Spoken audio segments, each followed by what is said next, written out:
अभिमान वाले व्यक्ति को नहीं समझा सकते। जिसके अंदर अभिमान भरा हुआ, अहंकार भरा हुआ, मैं और मेरा, लंकाधिपति रावण को कितना समझाया मंदोदरी ने।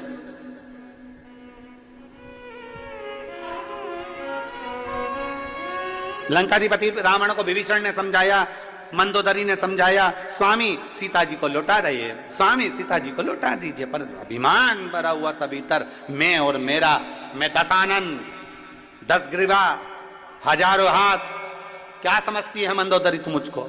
मंदोदरी बार बार समझाती है, नाथ तुम भले 1000 हाथ हो, तुम्हारे भले तुम्हारे 10 मुख हो, पर एक स्त्री पर तुम्हारी जो दृष्टि पड़ी है ये पूरे कुल को डुबो देगी। कहते हैं पराया धन और पराई स्त्री पूरे जीवन को बर्बाद कर देती है, पूरे जीवन को बर्बाद कर देती है। पराया धन और पराई स्त्री पूरे जीवन को बर्बाद कर देती है। कितना सुंदर वर्णन आया है।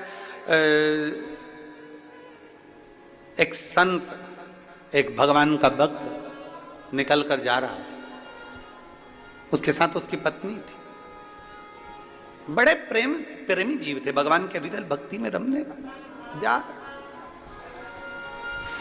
भगवान शंकर का गुणगान करते करते जा रहे हैं, नमः शिवाय, ओम नमः शिवाय, नमः शिवाय, ओम नमः शिवाय, नमः शिवाय, ओम नमः शिवाय, नमः शिवाय, ओम नमः शिवाय, चले जा। इनका नियम था, जंगल से लकड़ी लाते, लकड़ी को बेचते, बेचकर अपना यापन करते, लकड़ी बेचकर अपना जीवन यापन करते थे। अब आज दोनों पति पत्नी जैसे ही जाने लगे, पार्वती जी ने शिव जी से कहा, बाबा, ए भोले बाबा। शंकर जी बोले, हाँ गौरा बोलो क्या बात है। पार्वती जी बोल रही हैं, बाबा ये दोनों पति पत्नी आप और हमको भजते रहते हैं, दिन भर शिव शिव शिव शिव जपते रहते हैं।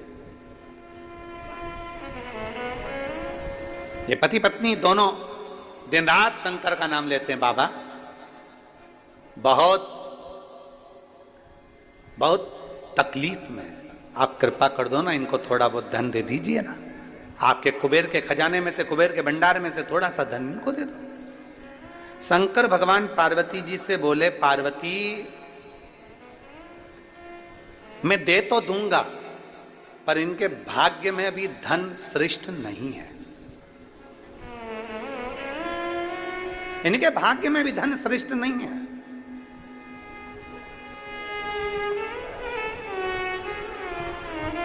जिसका जितनी किस्मत में होता है, जब भाग्य में होता है तब प्राप्त होता है। जरा विचार करिएगा, कथा मुंगेली में होने वाली थी, डोम लग चुका है, स्टेज बन चुका है, मंच व्यवस्था हो चुकी है, सारी व्यवस्था हो चुकी है, पर पानी कीचड़ सब उस पंडाल में इतना भर चुका था कि पांव रखो और पांव उसमें जा रहा था, दब रहा।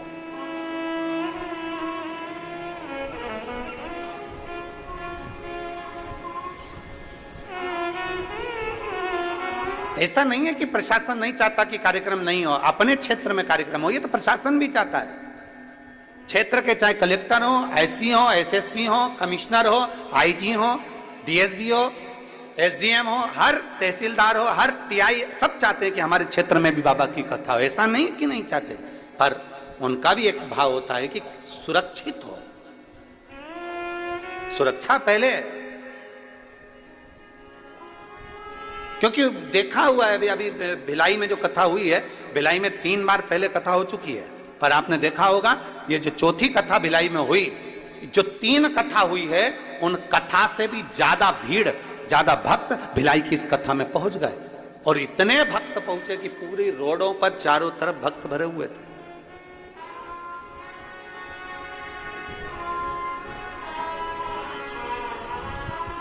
अब कथा होना थी उंगली के अंतर्गत, कथा कहीं हो सकता है कि आप आए नहीं और सुबह हो गई, मेरी पूजा की थाली धरी की धरी रह गई। तो वो तराजू होता है ना, तराजू में एक इधर भी वजन रख के देखा जाता है, इधर का भार कि इधर का भार। हमें तो लग रहा है छत्तीसगढ़ का कांटा यहाँ था और इधर भी भार देखा गया, तो हो सकता है तुमने पानी ज्यादा चढ़ाया होगा, तराजू इधर टपकाया।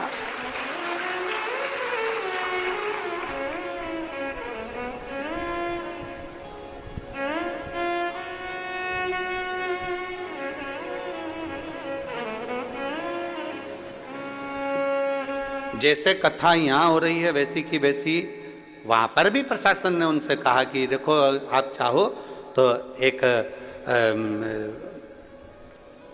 कोई स्टेट में कोई अच्छा ग्राउंड मिल जाए, ऐसा छोटा सा कोई हॉल मिल जाए जिसके अंदर आप ऑनलाइन करा सको। और नहीं, हम कथा विशाल करा। और तुम समझदार थे, तुम बड़े चतुर थे और तुम लोगों ने सोच लिया बिल्ली के भाग से चींटा टूटा है, मक्खन अपने ही भाग्य में आ जाए तो अच्छा। ऐसा नहीं कि प्रशासन नहीं सोचता, कार्य के लिए सोचता है, पर सुरक्षित हो, सबकी रक्षा हो, सब श्रेष्ठता। रथ यात्रा का मतलब ही पुरी है। कुछ लोग यहाँ आते हैं भगवान जगन्नाथ के दर्शन के लिए और कुछ लोग व्लॉग बनाने के लिए। आज हम आए हैं पुरी में रथ यात्रा देखने और भगवान जगन्नाथ के दर्शन पाने। कुछ लोग जोड़ी बना के आते हैं, कुछ लोग परिवार के साथ, और उनके साथ आती हैं अलग अलग जरूरतें और समस्याएं। जैसे ये नए दूल्हा दुल्हन पहली बार पुरी आए हैं और पहले से ही खो गए, अब क्या? सुरक्षा के साथ। इनकी किस्मत में नहीं है। भगवान शंकर कह रहे हैं पार्वती अगर मैं इसको सोना चांदी दे भी दूं, हीरे पन्ने दे दूं, पर इन दोनों पति पत्नी के भाग्य में नहीं। कैसे नहीं है? प्रभु बहुत साधारण है ये लोग, दे दो ना, थोड़ा सा धन दे दो ना। शंकर भगवान बोले ये दोनों पति पत्नी नहीं ले सकते।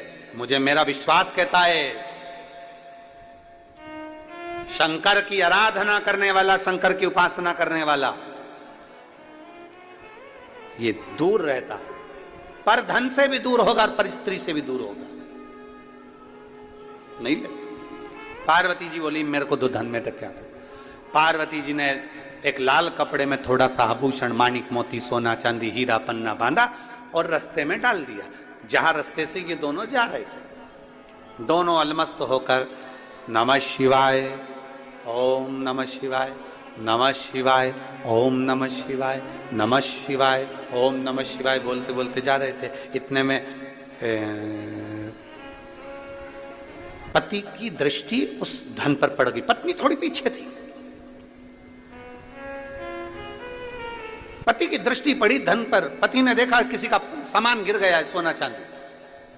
पति ने देखा पीछे पत्नी आ रही है, उसने तुरंत वहीं से मिट्टी हटाई और उस पे धन पे डाल दी।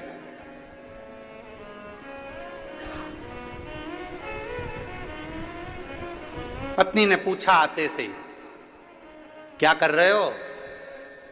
पति को लगा स्त्री का स्वभाव होता है थोड़ा सा, कहीं धन देखकर इसके मन में, लोगों के पर्दे देखकर मन में आ जाता है कि अगली दिवाली पे इसमें की पर्दे लाऊंगी। मिठाई खाते खाते मन में आ जाता है कि अगली बार हरियाली आन दे तो मैं ऐसा ही मीठा भात बनाऊंगी। तो उसके मन में यह ना आ जाए कि ये सोना देखे, हीरे पन्ने देखे और इसके चित्तवृत्ति में यह ना आ जाए कि ये सारा धन मेरा हो गया,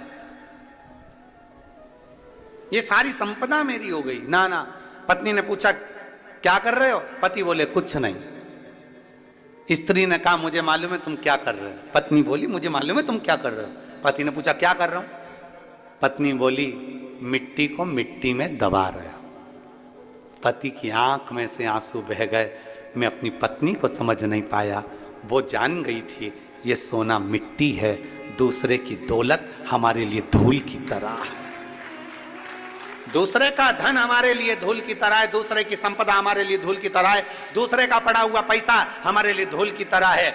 दुनिया के लोग समझ नहीं पाते, किसी का पड़ा मोबाइल मिल गया, सोचते हैं खुशी होती है 2000, 5000, 10,000 का मोबाइल मिल गया, पर उसको मालूम नहीं है कि तूने 5000 का मोबाइल तुझे जो पड़ा हुआ मिला है वो तेरे को कौन से समय पर कहां ले जाकर तुझे खड्डे में डालेगा। किसी का पड़ा हुआ सोना मिल गया, चांदी मिल गई, कुछ सामान मिल गया, हम खुश हो जाते हैं। किसी का बैग मिल गया, किसी का चेन मिल गई, किसी का मंगलसूत्र मिल गया, किसी का सामान मिल गया, पर वो ये समझ नहीं पाते कि ये सोना हमें किस गर्त तक लेकर जा सकता है,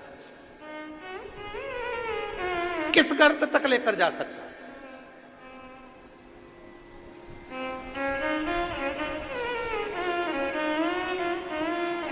एक शनि की कथा आप लोगों ने सुनी होगी। शनि की धर्म पत्नी ने शनि से पूछ लिया था कि तुम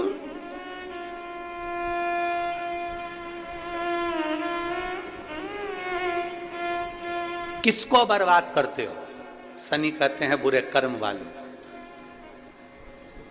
और दूसरा, किसी का पड़ा हुआ वस्त्र, किसी का पड़ा हुआ धन, किसी की पड़ी हुई पादुका, किसी का पड़ा हुआ छाता मिल गया और वो लेकर चले गया, बाद में एक दिन उसको पछताना पड़ता। पत्नी कह रही, मैं जानती हूं ये मिट्टी को मिट्टी में डाल रहा है। पति की आंख से आंसू बहने लगे। गजब, पहचान गई तू? हाँ, तुझे मालूम है? हाँ, मैं जानती हूँ, सोना है इसमें, हीरे हैं इसमें, रतन है, माणिक है, इसमें असरफियां है सोने की। तुम मिट्टी को मिट्टी में दबा रहे, मिट्टी को मिट्टी। पति और पत्नी दोनों चल दिए, दबा कर ना जाने किसका गिर गया होगा, वो लेकर जाएगा। शंकर भगवान ने पार्वती जी से कहा, पार्वती देख, मुझे मालूम था ये भक्त ऐसे ही है, नहीं लेंगे, नहीं ले सकते।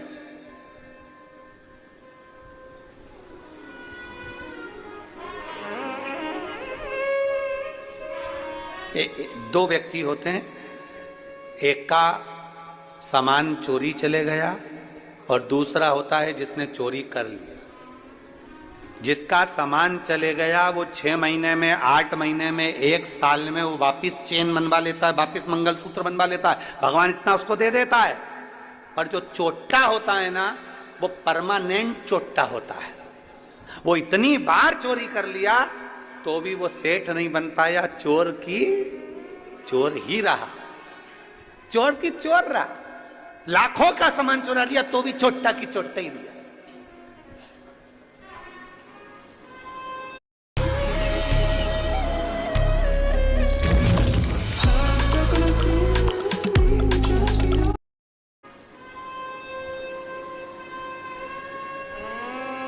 इसलिए मत बुरे कर्म कर बंदे, वरना पछताएगा। भगवान की आंखों से तू बच नहीं पाएगा, तू बच नहीं पाएगा। अरे ओ अज्ञानी मत करना। पति ने आंख में आंसू भरकर कहा, तू पहचान गई? धर्म पत्नी चली। शंकर भगवान पार्वती जी से बोले, मैंने बोला था ये दोनों नहीं लेंगे, नहीं लिया। पड़ा है सोना, पड़ा कि पड़ा है।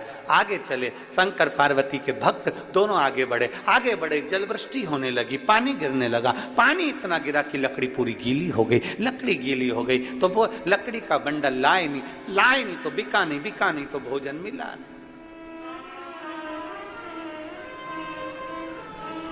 लकड़ी का गट्ठा पड़ा, उठा नहीं सकते, गीला हो गया, बिका नहीं है। बिका नहीं तो पैसा मिला नहीं, पैसा नहीं मिला, भूखे हैं दोनों। आज पत्नी पति से बोली, आज शादी को 40 साल हो गए, पर 40 साल में आज पहली बार आप और हम दोनों भूखे सो रहे हैं, भूखे हैं।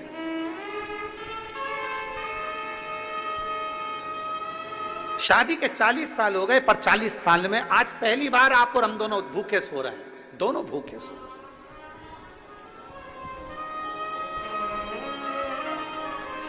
पति ने कहा, समझ में नहीं आ रहा ऐसा क्यों हुआ। पत्नी कहती है, मैं जानती हूं कि आज हम 40 साल में पहली बार भूखे क्यों सो रहे हैं।